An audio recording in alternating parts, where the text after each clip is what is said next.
Hi hello ನಮಸ್ಕಾರ, welcome to ದೀಕ್ಷಾಸ್ gallery. ನಾವಿವತ್ತು ಟೇಸ್ಟಿಯಾಗಿರೋ potato cheese ball ಮಾಡೋದು ಹೇಗೆ ಅಂತ ನೋಡೋಣ ಬನ್ನಿ. ಫಸ್ಟ್ ನೀವು ಪೊಟೆಟೊನ ನೀಟಾಗಿ ಬೇಯಿಸ್ಕೊಂಡು ನೀಟಾಗಿ ಸ್ಮ್ಯಾಶ್ ಮಾಡ್ಕೋಬೇಕು. ಅದು ಫುಲ್ ಸ್ಮೂತ್ ಆಗೋವರೆಗೂ ಪೇಸ್ಟ್ ಮಾಡ್ಕೊಳ್ಳಿ. ಅದಾದಮೇಲೆ ಅದಕ್ಕೆ ಸ್ವಲ್ಪ ಸಾಲ್ಟ್, ಚಿಲ್ಲಿ ಫ್ಲೇಕ್ಸ್, ಆರಿಗ್ಯಾನೋ ಆ್ಯಂಡ್ ಸ್ವಲ್ಪ ಚಿಲ್ಲಿ ಪೌಡರ್ ನಿಮ್ಮ ಖಾರಕ್ಕೆ ಎಷ್ಟು ಬೇಕೋ ಅಷ್ಟು ನೋಡ್ಕೊಂಡು ಆ್ಯಡ್ ಮಾಡ್ಕೊಳ್ಳಿ. ಅದು ಸ್ವಲ್ಪ ಕಾರ್ನ್ಫ್ಲೋರ್ ಆ್ಯಡ್ ಮಾಡಿಕೊಂಡು ಮಿಕ್ಸ್ ಮಾಡ್ಕೊಳ್ಳಿ. ವಿಡಿಯೋದಲ್ಲಿ ತೋರಿಸ್ತಿರೋ ಕನ್ಸಿಸ್ಟೆನ್ಸಿ ಬರೋವರೆಗೂ ನೀವು ಮಿಕ್ಸ್ ಮಾಡ್ಕೊತಾನೆ ಇರಿ. ಇವಾಗ ಮೊಜರೆಲ್ಲಾ ಚೀಸ್ನ ತೊಗೊಂಡು ರೆಕ್ಟ್ಯಾಂಗ್ಯುಲರ್ ಶೇಪಲ್ಲಿ ಕಟ್ ಮಾಡ್ಕೊಳ್ಳಿ ಅಥವಾ ಉದ್ದುದಾಗಿ ಕಟ್ ಮಾಡ್ಕೊಳ್ಳಿ. ಅದನ್ನು ಕಾರ್ನ್ಫ್ಲೋರಲ್ಲಿ ಡಿಪ್ ಮಾಡ್ಕೊಳ್ಳಿ. ಇವಾಗ ಸ್ಮ್ಯಾಶ್ ಮಾಡ್ಕೊಂಡಿರೋ ಪೊಟಾಟೊ ಒಳಗಡೆ ಚೀಸ್ನ ಹಾಕಿ ನೀಟಾಗಿ ಕವರ್ ಮಾಡ್ಕೊಳ್ಳಿ.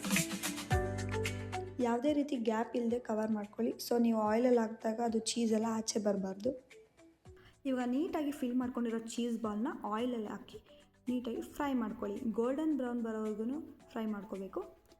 ಗ್ಯಾಸ್ನ ಮೀಡಿಯಮ್ ಫ್ಲೇಮಲ್ಲಿ ಇಟ್ಕೊಳ್ಳಿ. ಸೊ ಒಳಗಡೆ ಎಲ್ಲ ನೀಟಾಗಿ ಬೇಯಬೇಕು. ಆವಾಗ ನಮ್ಮ ಟೇಸ್ಟ್ ತುಂಬ ಚೆನ್ನಾಗಿ ಬರುತ್ತೆ, ಕ್ರಂಚಿಯಾಗಿ ಕ್ರಿಸ್ಪಿಯಾಗಿ.